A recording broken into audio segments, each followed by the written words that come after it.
మానవతా స్వచ్ఛంద సేవా సంస్థ తరపున అంతర్జాతీయ స్పోర్ట్స్ డే మరియు తెలుగు భాషా దినోత్సవం సందర్భంగా మారుతినగర్లోని రామశెట్టి రామారావు మున్సిపల్ స్కూల్లో స్పోర్ట్స్లో వివిధ విభాగాల్లో ప్రతిభ చూపిన విద్యార్థులకు బహుమతులను అందించారు.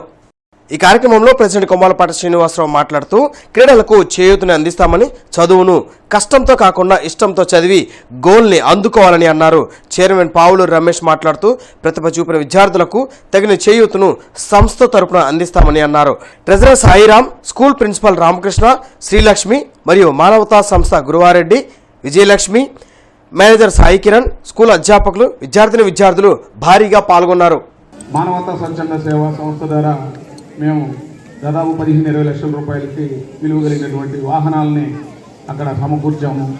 మీరు నెక్స్ట్ మళ్ళీ మేము ఇక్కడికి ఇదే స్కూల్లో ప్రోగ్రామ్ చేసి మీకు ఫస్ట్, సెకండ్, థర్డ్ ర్యాంక్ వచ్చినటువంటి వాళ్ళకి 10th క్లాస్లో వచ్చినటువంటి 10th ఉంది కదా, 10th క్లాస్లో ఫస్ట్, సెకండ్, థర్డ్ ర్యాంక్ వచ్చినటువంటి వాళ్ళకి మేము అమూల్యమైన బహుమతులు కూడా ఇవ్వదలిచామని మేము చెప్పదలుచుకున్నాము.